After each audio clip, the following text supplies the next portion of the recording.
kian memanas. Kedua negara saling melancarkan serangan terhadap sasaran militer, infrastruktur strategis, hingga fasilitas energi di kawasan Teluk.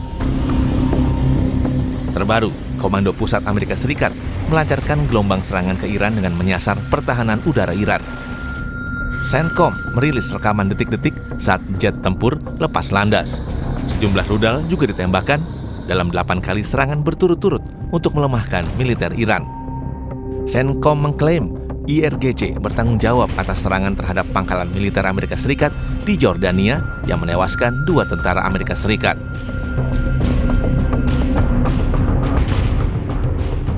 Di sisi lain, militer Iran merilis rekaman video yang memperlihatkan peluncuran rudal sebagai tanggapan atas penerobosan wilayah udara Iran oleh Amerika Serikat. Salah satu yang diserang adalah pangkalan militer AS di Arab Saudi. Operasi itu disebut menjadi serangan langsung pertama Teheran ke wilayah Arab Saudi dalam hampir 4 bulan terakhir. Iran menargetkan pangkalan militer AS dengan rudal balistik.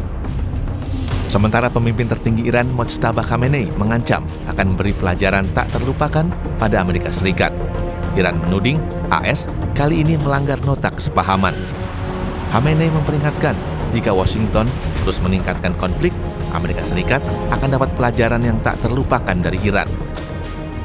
همزمان با این حماسه نقض عهدهای مکرر شیطان بزرگ نسبت به تفاهمنامه امضا شده بین رئیس جمهوران ایران و آمریکا بار دیگر این حقیقت را به همگان ثابت کرد که امضای رئیس جمهور آمریکا چقدر بی‌ارزش و نامعتبر است و زورگویی، تمامیت خواهی و وحشیگری اجزاء لاینفک مرام و مسلک آمریکایی می باشد.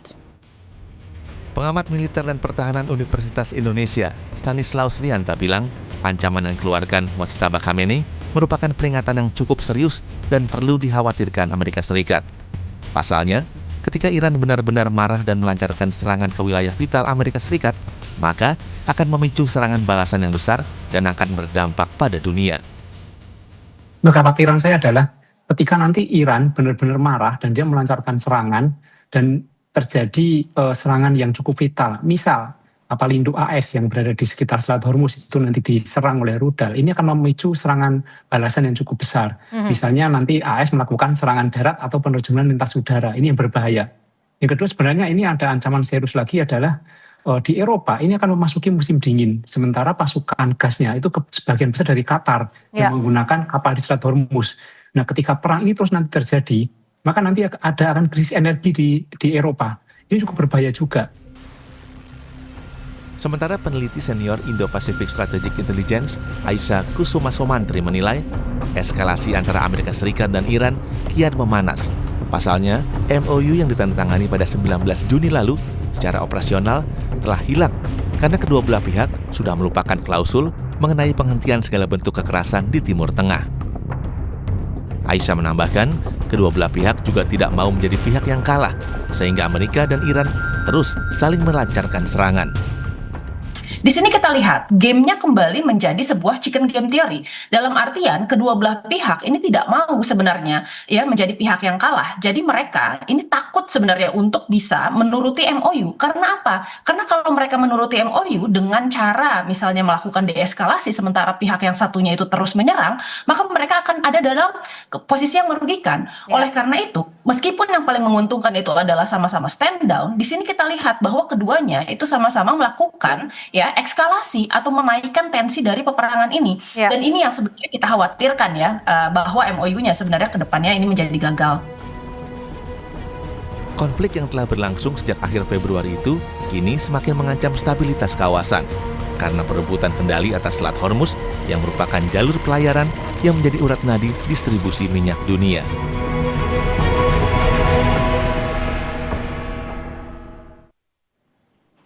Pertempuran antara Amerika Serikat dengan Iran kian memanas, saudara. Kedua negara saling melancarkan serangan terhadap sasaran militer, infrastruktur strategis, hingga fasilitas energi di kawasan Teluk. Lantas siapa yang diuntungkan dalam pertempuran kedua negara ini? Pagi ini, saudara, akan kita bahas bersama dengan dosen Ilmu Hubungan Internasional Universitas 11 Maret Surakarta, Septianto Galan Prakoso, dan juga pengamat Timur Tengah, Hasibullah Satrawi. Selamat pagi, Mas Has. Selamat pagi, Mas Galan. Apa kabar? Selamat pagi, Mbak Nanda, Mas Has. Kabar baik. sama-sama. Alhamdulillah. Saya mau ke Mas Galan lebih dulu. Mas Galan, kalau melihat kondisi saat ini antara Iran dan Amerika Serikat kan saling melancarkan serangan, kembali melancarkan serangan. Sasarannya adalah fasilitas atau sasaran militer, infrastruktur strategis, sampai dengan fasilitas energi di kawasan Teluk. Pertanyaannya, apa sih yang menjadi pemicu kedua negara ini terus saling melancarkan serangan, Mas Galan? Apa ada provokasi sebenarnya yang Anda lihat dari pihak lain yang tidak mau Amerika Serikat dan Iran ini untuk berdamai? Iya, pertanyaan tersebut sebenarnya juga memang menjadi rasa penasaran dari sebagian besar ini ya, pengamat atau mungkin orang yang mengikuti perang dan konflik Timur Tengah saat ini, karena memang kita selalu melihat bahwa ada satu pihak yang sangat ingin perang ini berlanjut sampai kepentingan mereka terpenuhi, sampai objektif mereka terpenuhi atau tercapai. Dalam hal ini kita lihat Israel begitu.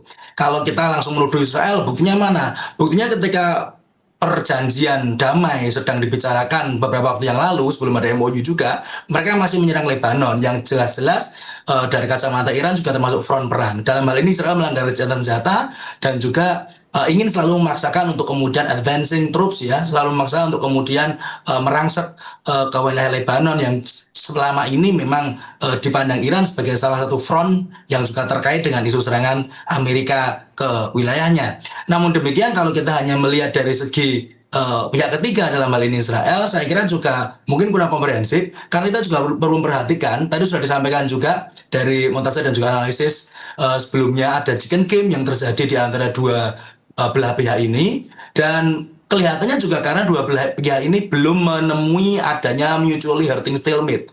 Jadi belum ketemu jalan buntu yang betul-betul merugikan dua belah pihak. Mereka masih merasa sama-sama bisa melakukan coercive diplomacy, masih merasa sama-sama melakukan pemaksaan untuk kemudian menyerang pihak lawan, untuk kemudian memaksa supaya terms, supaya perjanjian yang kemudian nantinya bisa disepakati itu menguntungkan pihak mereka. Dan juga mungkin tambahan sedikit ya, hal-hal yang tadi juga menjadi faktor X seperti musim dingin yang sebentar lagi akan ada di Eropa, yang kemudian juga membutuhkan pasokan gas yang banyak, energi yang juga besar, kemudian juga faktor yang kita tidak juga boleh lupa ketika perang-perang yang lain juga sebenarnya seakan tersilap dari hal ini, dalam hal ini krisis Ukraina sama Rusia ya, itu juga menjadi satu konteks yang sekiranya menjadi faktor tambahan yang mungkin malah justru bisa memicu intensivitas atau apa istilahnya peningkatan serangan atau eskalasi kembali dari konflik Iran dan Amerika ini, seperti itu Mbak Nanda. Oke, tapi kalau dari Mas Has sendiri melihat eskalasinya seperti apa Mas untuk yang terbaru ya, khususnya Amerika Serikat dan Iran saat ini yang kembali memanas, apakah dari Mas Has melihat mungkin ini akan menjadi perang yang lebih luas lagi? Baik, terima kasih Mbak Nanda. Selamat pagi pemirsa Kompas TV dimanapun berada. Yang pertama saya ingin update dari yang terbaru. Kalau dalam catatan saya, hari ini kita berada di hari ke-33 dari penandatanganan kesepahaman antara Iran dengan Amerika pada tanggal 18 Juni kemarin, atau di hari ke-143 dari 28 Februari di mana perang awal dimulai. Untuk memudahkan kepada pemirsa, izinkan saya menggunakan kayak semacam analogi penulisan buku. Jadi kalau kita perang ini kita anggap seperti orang menulis buku, saya secara pribadi cenderung membedakan di antara bab pertama dengan bab kedua. Bab pertama itu telah dilakukan, telah selesai ditulis dari tanggal 28 Februari sampai kurang lebih tanggal 8 Juli kemarin. Kenapa saya sebut sebagai tanggal 8 Juli? Karena sekali lagi kita melihat dari tanggal 9 Juli sampai hari ini, itu ada perbedaan perang atau saya sebut sebagai permulaan bab kedua. Di mana perang kemudian kembali intensif, bahkan ini sudah masuk ke hari ke-9 Amerika melakukan serangan yang bertubi-tubi. Saya dalam catatan harian saya di sosmed mencatatnya hari ini sebagai hari ke-10. Karena saya mengkategorikan awal daripada bab kedua ini adalah dimulai ketika Trump mengatakan secara terbuka dalam KTT NATO bahwa gencatan senjata dengan Iran telah berakhir. Dan itu kurang lebih di tanggal 8 atau 9 Juli. Dan memang setelah itu langsung dimulai dengan serangan susul-menyusul tanpa henti. Nah, oleh karena itu, karena ini adalah bab kedua, memang secara umum temanya sama, tapi sebenarnya secara akademis ada perbedaan-perbedaan yang sangat spesifik, yang sangat berbeda di antara bab pertama dengan bab kedua. Apa di antaranya yang berbeda? Di antara yang berbeda adalah menurut saya yang paling menonjol soal keterlibatan Israel. Kalau dalam bab pertama, Israel adalah menjadi kayak semacam orang, saya menyebutnya sebagai penggoda perang Netanyahu. Karena memang dia yang menggoda lebih dahulu dan Amerika kerepotan untuk membenarkan bahwa ini keputusannya daripada keputusan Israel. Tapi yang hari ini dari tanggal 9 Juli, ini Israel nyaris tidak terlibat. Dalam pengertian di depan layar ya. Bahkan di hari ke-9 ini, Iran tidak menargetkan satu peluru pun ke Israel. Bahkan yang terbaru kemarin, Iran itu menargetkan ke daerah Aqaba di Yordania, yang itu hanya beberapa kilo katanya untuk mencapai ke Israel, ke daerah Yemen di Israel. Tapi juga tidak diarahkan ke sana. Jadi bagi saya ini adalah sebuah pembeda daripada perang yang terjadi sekarang yang saya sebut sebagai di bab kedua. Dan yang kedua, pembeda yang kedua, memang ini persoalannya terkait dengan pertanyaan Mbak Nanda tadi. Persoalannya adalah di atas muka, ini berkaitan dengan katakanlah Selat Hormuz, atau lebih pasnya pemberlakuan kesepahaman yang terdiri dari 14 poin itu. Di mana terutama pasal 5, itu kemudian jelas memberikan wewenang kalau bagi Iran bahwa berdasarkan pasal itu, Iran berwenang untuk mengatur lalu lintas Hormuz. Dan memang itu disyaratkan agar Iran membuka Hormuz secara terbuka. Itu dipahami atau diklaim secara sepihak oleh Iran bahwa dia berhak menentukan wilayah mana saja yang bisa digunakan, termasuk wilayahnya Oman atau wilayah selatan, jalur selatan. Nah ini menjadi titik tengkar. Karena kalau bagi Amerika itu hanya berlaku bagi wilayah utara, wilayahnya Iran. Karena kalau wilayah selatan itu nggak ada kaitan. Nah, ketika Iran kemudian mencoba untuk memaksakan otoritasnya, sistemnya ke wilayah selatan, maka kemudian menjadi titik tengkar.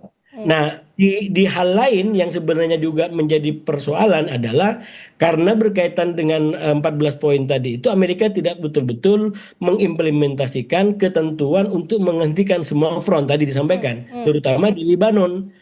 Jadi ini tidak betul-betul dilakukan. Itu yang saya bilang kalau bicara sebab secara di atas muka, di permukaan atau di atas ibarat gunung es, yang muncul adalah ini soal MOU atau soal kesepahaman. Oke. Tapi jangan lupa di balik gunung itu sebenarnya ada sebab-sebab lain yang lebih besar. Mulai dari soal katakanlah trust deficit yang mereka tidak percaya ya. Lalu yang kedua dendam ya yang tidak terselesaikan. Jangan lupa serang menyerang ini terjadi dalam dua konteks yang berbeda. Dari sisi Iran ini berkaitan dengan waktu-waktu pemakaman Ayatollah Ali Khamenei yang suaranya adalah suara perlawanan, suara untuk balas dendam. Bahkan mereka yang berunding itu seakan-akan dijadikan sebagai pengkhianat, dituduh sebagai pengkhianat oleh milik kelompok-kelompok lain di Iran yang jauh lebih ekstrim dan menginginkan balas dendam. Itu dari sisi Iran.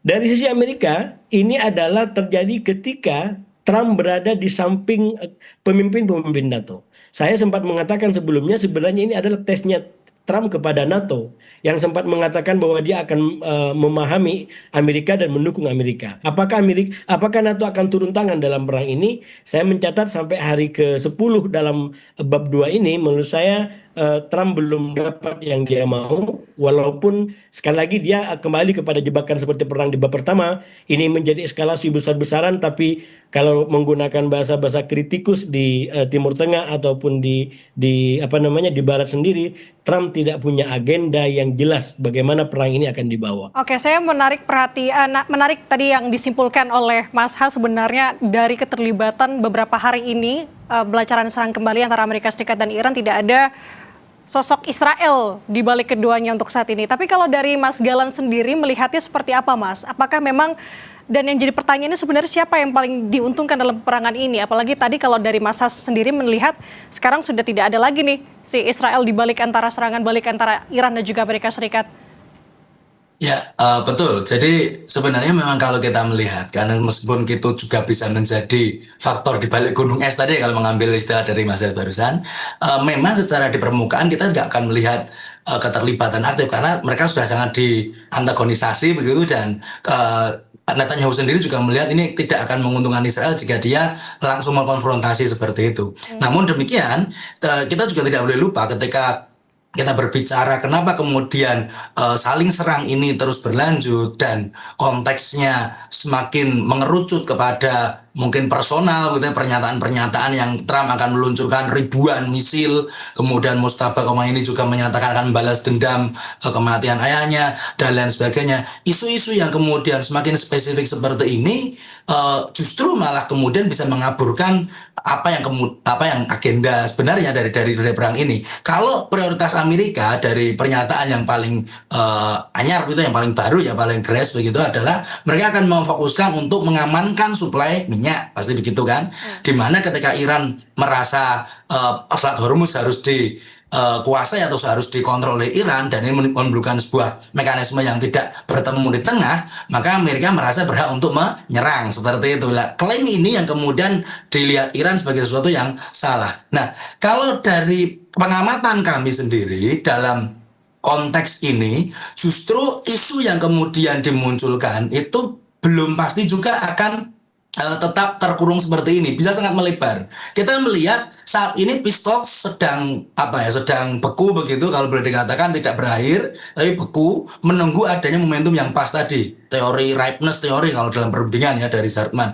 Tapi moderatornya atau mediatornya dalam hal ini itu juga mungkin belum memiliki kekuatan atau momentum yang pas. Saat ini Qatar dipandang juga sebagai pihak yang condong ke Amerika, sehingga Iran juga sempat melaksanakan serangan dan kemudian menyasar fasilitas Amerika di Qatar. Oman juga dalam hal ini sebagai counterpart di Selat Hormuz yang mengatur perairan selatan juga dipandang lebih bekerja sama dengan Amerika. Pakistan saat ini juga tidak terlalu menonjol selepas kegagalan mempertemukan delegasi kemarin, sehingga apa yang kemudian bisa di-engage dari masing-masing moderator ini juga belum jelas. Namun yang justru menarik adalah bagaimana kemudian nanti negara-negara Timur Tengah akan bersikap. Saat kita melihat ada keterlibatan Israel, beberapa negara Timur Tengah kemudian memiliki seakan memiliki satu pandangan yang sama dalam hal ini, bahwa Israel seakan ingin mewujudkan misi mereka untuk merealisasikan Greater Israel, dalam hal ini mencapai Lebanon dalam memperluas wilayahnya.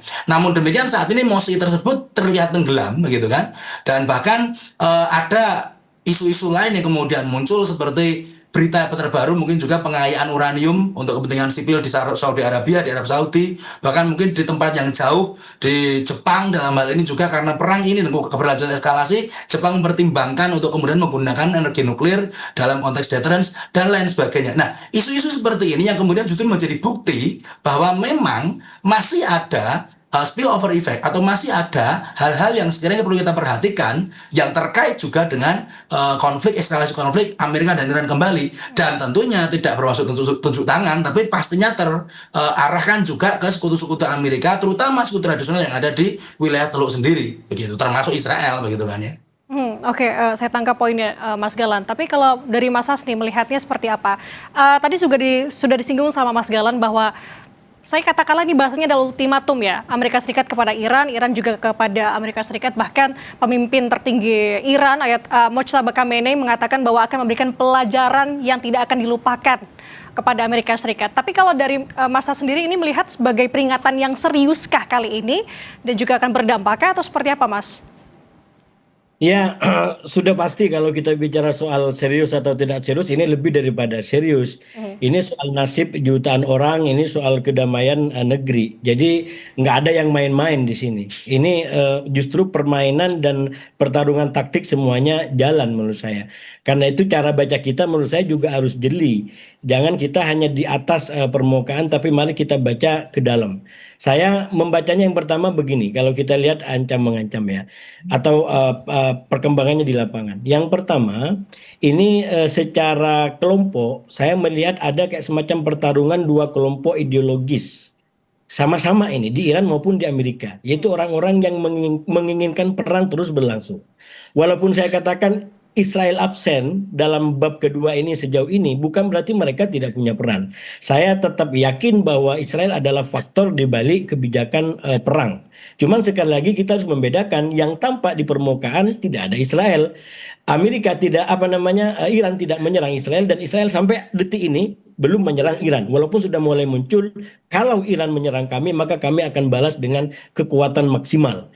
Nah, tapi sekali lagi kita harus membaca tadi kepada yang lebih detail. Apa detailnya? Menurut saya melihat ini pertarungan dua kelompok ideologi perang di kedua negara, baik itu di Iran maupun di Amerika.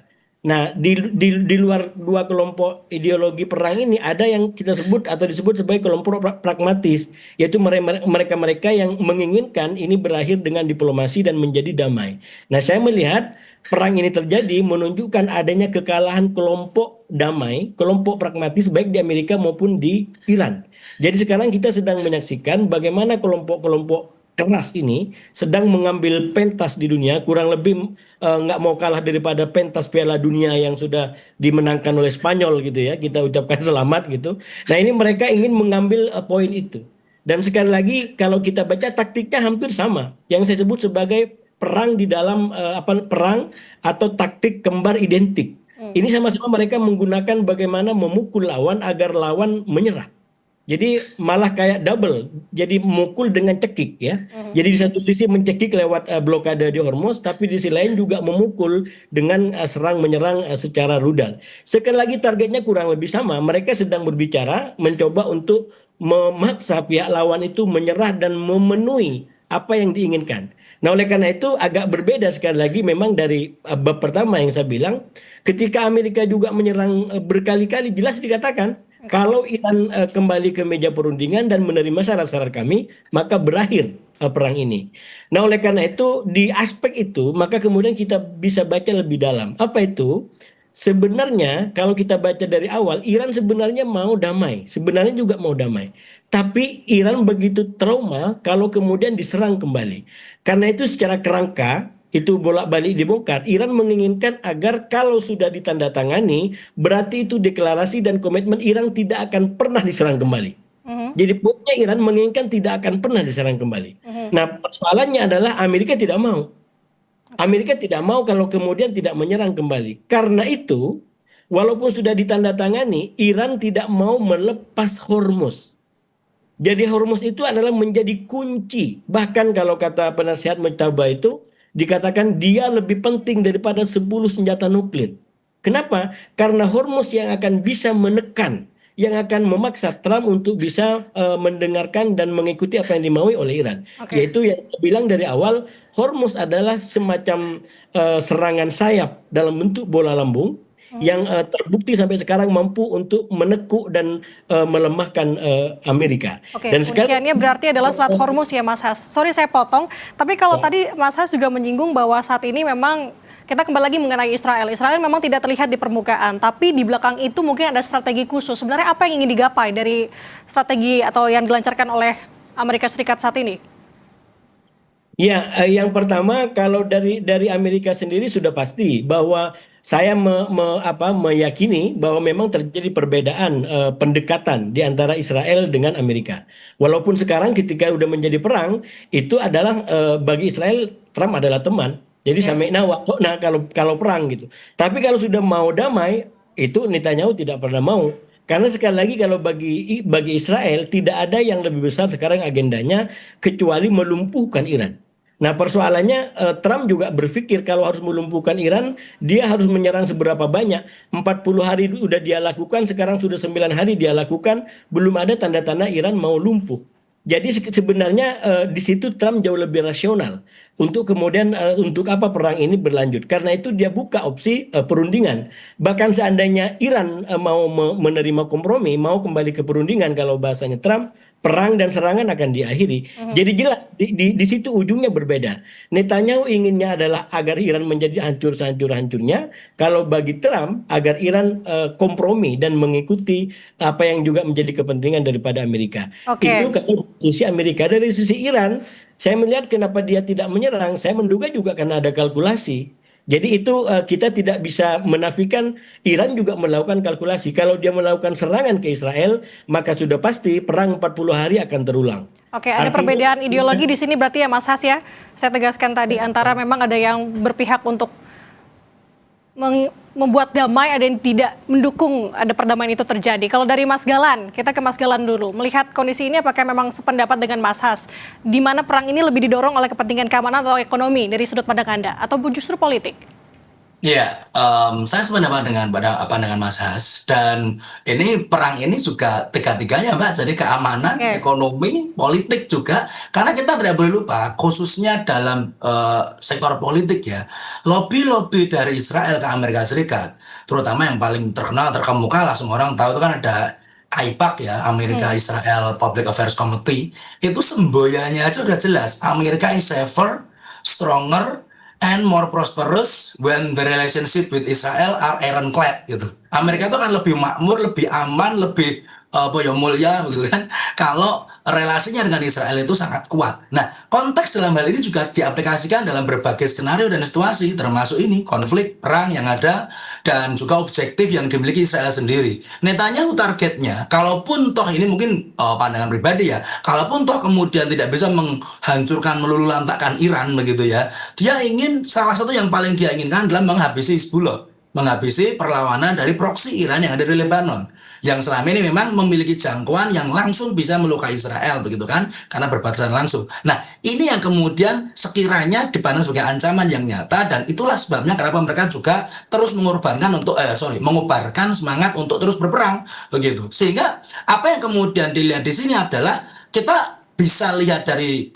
long term objektif yang ingin dicapai oleh masing-masing pihak juga. Saya sepakat sekali dengan pendapat Mas Has tadi, jadi lihatnya ke dalam, tapi juga kita juga bisa melihat artinya short term win atau kemenangan jangka pendek yang juga ingin dicapai oleh masing-masing pihak ini. Kalau dari segi Netanyahu masih inginnya supaya dia lebih aman, Israel tidak diserang dalam jangka pendek, meskipun itu juga berarti menarik pendapat atau opini negatif seperti biasa dari seluruh dunia terhadap Israel begitu, ya dia nekat-nekat saja karena dia merasa Amerika masih membacking dia. Trump yang sekarang juga menjadi pusing karena di satu sisi dia juga ingin way out dari perang ini, strateginya seperti apa. Di sisi lain antagonisasi yang kemudian dia terima dari berbagai pihak, terutama juga dari Iran, semakin tinggi karena isu kemudian semakin bercampur dengan tadi isu personal juga. Sehingga kalau dilihat ya politik, ekonomi, kemudian juga dari konteks personal bahkan ini menjadi satu hal yang sangat kompleks. Tapi memang kita bisa berharap bahwa perdamaian ya pastinya harus bisa dicapai begitu ya, meskipun saat ini jalannya agak susah selama eskalasi dan juga operasi militer ini masih berlanjut seperti itu. Tapi kalau dari Mas Has bagaimana nih? Apakah jalan damai akan kemudian nanti akan menuju ke sana, akan benar-benar tercapai, atau melihat sejauh ini malah kayaknya akan melebar atau melibatkan negara-negara di kawasan Timur Tengah? Apalagi kan kemarin informasinya bahwa Iran baru saja meluncurkan beberapa senjatanya begitu ya, menyerang di kawasan Arab Saudi begitu setelah 4 bulan terakhir ini. Dari Mas Has bagaimana melihatnya? Ya, sebenarnya kalau kita baca dari titik deadlocknya, yaitu tentang bagaimana Iran ingin tidak diserang kembali, dan satu-satunya yang bisa dijadikan pengaman bagi Iran adalah Hormuz, maka kita akan terus melihat mungkin kemungkinan deadlock yang diperpanjang. Karena sekali lagi sederhana, kalau seandainya Amerika, Israel mau menerima Iran apa adanya, saya sebut sebagai faktor baru di Timur Tengah. Walaupun sekali lagi dia kenyataannya punya senjata, tapi senjatanya kita lihat sejauh ini tidak digunakan secara ofensif sebagaimana diperlihatkan oleh Iran dan Israel, oleh Amerika dan Israel. Kalau realitas itu diterima, maka menurut saya perdamaian akan lebih mudah. Kenapa? Karena Iran, saya menduga dengan keras dia akan rela untuk melepaskan Hormuz. Dia akan rela untuk membuat Hormuz kembali kepada seperti semula. Sekarang Iran maju mundur untuk melepaskan Hormuz karena sekali lagi itu menjadi satu-satunya yang akan memaksa Amerika terutama untuk tidak berani neko-neko. Trump sudah berkali-kali mengatakan Hormuz akan kita kuasai, termasuk yang sekarang. Dia bilang bahwa Hormuz terbuka. Sampai hari ini yang benar adalah justru klaim daripada Iran bahwa memang Hormuz dikendalikan oleh Iran, dan sampai sekarang ketika Iran bilang Hormuz tertutup, maka pelayaran di Hormuz juga terganggu. Walaupun saya secara objektif sampaikan, secara nilai Iran di situ adalah problematik, terutama di perang bab kedua ini. Kenapa? Karena ketika Iran memaksa agar wilayah selatan, yaitu yang masuk di wilayahnya Oman, ikut kemauan dia, maka itu kan sebenarnya kayak semacam menguasai wilayah orang untuk sebuah menghidupkan kartunya. Jadi kurang lebih agak sama dengan Trump ingin menguasai Greenland, karena itu akan menjadi sebuah kartu bagi dia. Saya bicara objektif sebagai sebuah nilai bahwa Iran di bagian Hormuz itu saya terus terang melihat tidak terlalu kuat, minimal kalau dibandingkan dengan bab pertama. Kalau bab pertama kan memang sepenuhnya dia adalah bertahan, dia diserang. sekarang tidak sepenuhnya bertahan. Ini ada pertarungan. Karena sekali lagi sempat ada jeda, minimal dalam catatan saya sekarang sudah 33 hari dari 18 Juni itu ditandatangani dan menjadi perang kembali gara-gara sengketa tafsir kalau dalam studi keislaman, studi keagamaan ya. Ada sengketa tafsir mengenai pemberlakuan pasal 5. Apakah itu kemudian berarti bahwa Iran berhak untuk mengatur wilayah lain termasuk wilayah Oman untuk ikut kemauan dia berdasarkan kesepahaman itu, atau justru tetap undang-undang laut berlaku bahwa yang menjadi wilayahnya orang lain itu adalah wilayahnya dia, walaupun sekali lagi kita nggak setuju misalkan orang-orang Arab Teluk berkong kali kong dengan Amerika, tapi sekali lagi itu wilayahnya dan kemandirian kedaulatan wilayah Teluk. Nggak bisa Iran kemudian mengatur silahkan Amerika harus hengkang dari Teluk. Itu bukan Iran. Walaupun sekali lagi saya tidak setuju, saya kritis kepada negara-negara Arab Teluk yang justru menghadirkan Amerika dalam konteks kepentingan keamanan. Tapi sekali lagi kita dalam konteks demokrasi paling tidak negara-negara punya kemerdekaan untuk menentukan bekerja sama dengan siapa dan negara lain harus menghormati kedaulatan negara lain juga. Oke, saya tutup dengan pertanyaan, berarti bagaimana caranya menuju ke jalan damai itu akan terjadi nantinya. Terima kasih pengamat Timur Tengah Hasibullah Satrawi sudah membagi insight-nya bersama kami dan juga dosen Ilmu Hubungan Internasional Universitas 11 Maret Surakarta, Septianto Gelan Prakoso. Terima kasih Mas Gelan atas waktunya. Selamat beraktivitas, selamat pagi. Terima kasih. Terima kasih Mbak Nanda, Mas, selamat pagi.